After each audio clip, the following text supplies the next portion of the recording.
Thank you, Madam Speaker. Distinguished colleague, ako po ay patapos na rin sa aking interpellation, Madam, bago ako pagtangkang putulin muli. Anyway, Madam Speaker, Just for the record, wala pong nagpuputol sa iyo. hindi po kasi In fact, the time Salamat po. while I have nothing against the election of the new Senior Deputy Minority Leader Kong Laila de Lima, I just would like to know, Mr.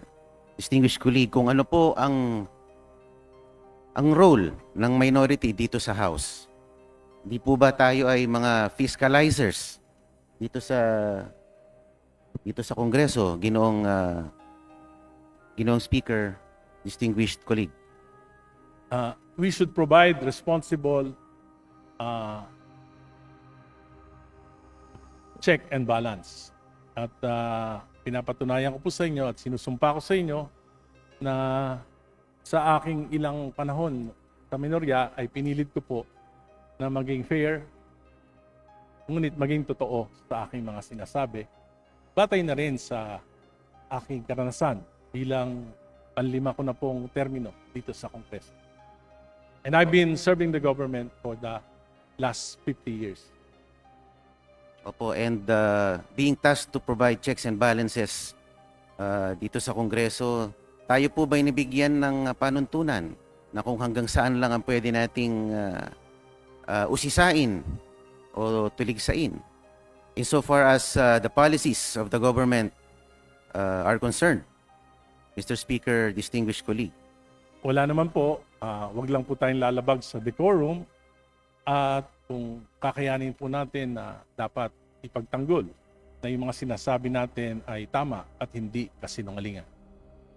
Opo, napanood ko po yung video ninyo na kayo po ay nagsalita dun sa tackling ng the anti-dynasty bill, and you were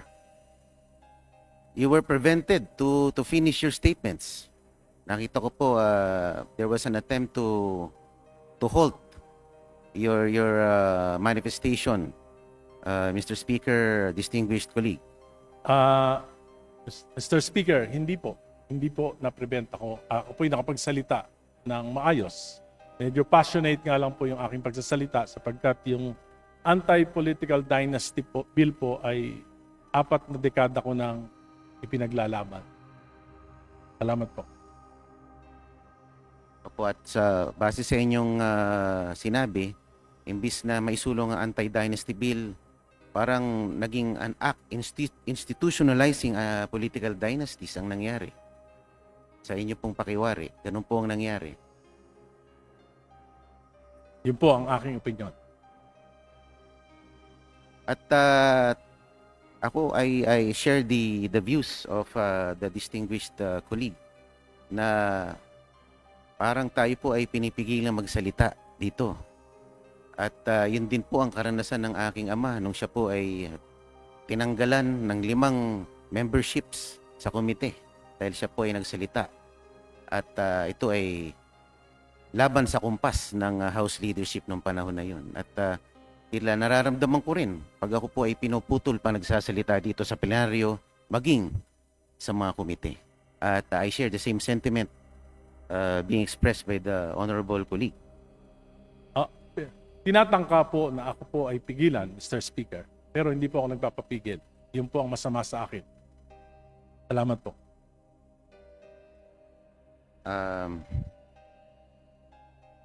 Yung pong bang pagiging Senior Deputy Minority Leader, meron po bang itong kaakibat na mga kondisyones para kayo italaga sa posisyong iyon? Wala naman po at nagpapasalamat nga po ako sa ating minority leader dahil pinaglaban tayo hanggang sa huli. At maluwag naman po sa aking kalooban na bumitaw sa aking posisyon. At binanggit ko lang po ito upang sa ganon ay hindi na maulit. At sa iba pang mga miyembro ng minority na pigilan sa kanilang pagsasalita sapagkat yung criticism po, sa mga private corporations po, nagbabayad pa sila ng mga critics upang makita nila yung mga pagkakamali at maitama. Para sa akin po, yung aking mga criticisms, bagamat matalim, ay may layunin na maitama yung mali, lalo na kung para sa kapakinabangan ng pamahalaan at ng ating mamamayan. Sinabi po kanina thank you, Madam Speaker, distinguished colleague. Sinabi po kanina ng ating Deputy Speaker na hindi po nakialam in any way ang mayorya sa inyong pagkakatanggal bilang Senior Deputy Minority Leader. But consider the timing nung kayo po ay nagsalita sa komite on suffrage. Kayo po ay agarang pinatawag ng House Leadership. Ano po kaya ang pangitain yun? Ano po kaya ang ibig sabihin nun? Kung wala talagang pakialam ang House Leadership. Sabi ko nga po, hindi lang naman ngayong administrasyon na ito, maging ng mga nakaraang administrasyon, talaga pong mayroon ng sistema na pinakikialaman. Nung panahon po ni Pangulong Duterte, magkakasama po kami ni late Edsel Lagman. Kaya nga po kami nagpetisyon pa sa Korte Suprema dahil minaniobra noon na ang maging minority leader ay mga miyembro ng majority. Dahil supermajority, kayang-kaya po na mag-ipon ng ilang mga miyembro para gawing minority. Kaya po ang tawag sa amin noon, Magnificent Seven. Pipito lang po kami, pero kami yung talagang nagpo-provide ng check and balance noong panahon ni Pangulong Duterte. So, ngayon po, nakikita ko pa rin yung ganitong sistema.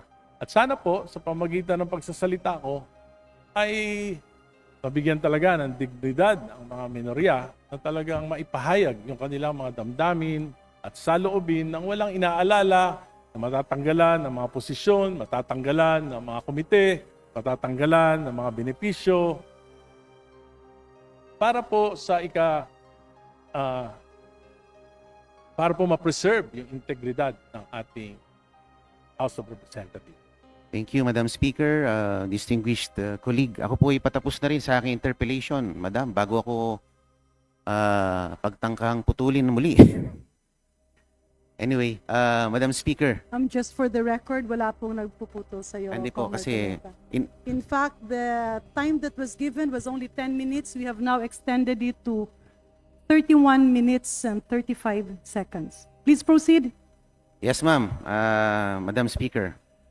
Yun lang naman po. I share the same sentiment being aired by the one of the stalwarts of the Liberal Party na nagugustuhan na rin ng mga DDS dahil sa kanyang pagtayo sa mga issues na maaaring baka tumakbo na rin, na pwedeng tumakbo sa lineup ni BP Sara sa 2028.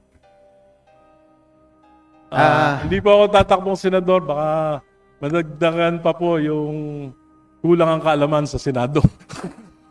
Pag-isipan niyo po, do not close your doors, distinguished colleague. Dahil nakuha niyo rin po ang aking respeto ngayong hapon na ito. At sana po, mas malaya na po ang pagsasalita dito sa ating Kamara dahil tayo po ay isang demokratikong institusyon. Dapat hindi po tayo pinipigilan magsalita. Lalo na po kung tayo ay miyembro ng minorya. At thank you po, Madam Speaker, distinguished colleague. Finally, nakakilala po ako ng isang true member ng minority. Maraming salamat po at magandang hapon.